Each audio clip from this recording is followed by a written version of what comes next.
വളർത്തുനായ്ക്കളെ അടക്കം കൊന്നുകൊണ്ടുപോയി. നാടിനാകെ ഭീതിയായ പുലി കെണിയിൽ വീണു.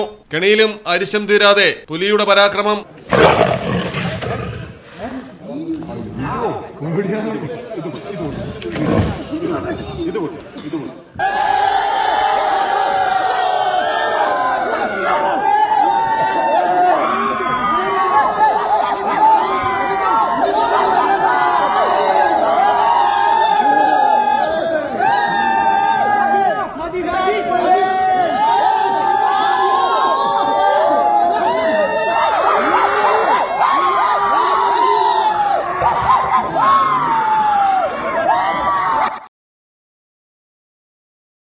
കാസർഗോഡ് പൊയിനാച്ചി കൊളത്തൂരിലാണ് പുലി കുടുങ്ങിയത്. നിടുവോട്ടെ ജനാർദ്ദനന്റെ റബ്ബർ തോട്ടത്തിൽ സ്ഥാപിച്ചിരുന്ന കൂട്ടിലാണ് പുലി വീണത്. പുലിയുടെ വലത് കണ്ണിന് താഴെ മുറിവേറ്റിട്ടുണ്ട്. ദിവസങ്ങൾക്ക് മുൻപ് കൊളത്തൂർ മടന്തക്കോട് ഗുഹയിൽ കുടുങ്ങിയ പുലി മയക്കുപിടി വയ്ക്കാനുള്ള ശ്രമത്തിനിടെ രക്ഷപ്പെട്ടിരുന്നു. ശേഷം വിളക്കുമാട മായംകടവ്, പെനയാൽ, ശങ്കരൻകാട് തുടങ്ങിയ ഭാഗങ്ങളിൽ പുലിയെ കണ്ടിരുന്നു. തുടർന്ന് വനം വകുപ്പ് കളവയൽ, പെനയാൽ എന്നിവിടങ്ങളിൽ കൂട് സ്ഥാപിച്ചിരുന്നെങ്കിലും പുലി വീണില്ല. പലയിടങ്ങളിലും വളർത്തുനായ്ക്കളടക്കം പുലിയുടെ ഇരയായിരുന്നു. കെണിയിലായ പുലിയെ വനംവകുപ്പിന്റെ പള്ളത്തുങ്കാൽ ഓഫീസിലേക്ക് മാറ്റിയിട്ടുണ്ട്. പരിക്കിന് ചികിത്സ നൽകും. മലയാളം ടെലിവിഷൻ, കാസർഗോഡ്.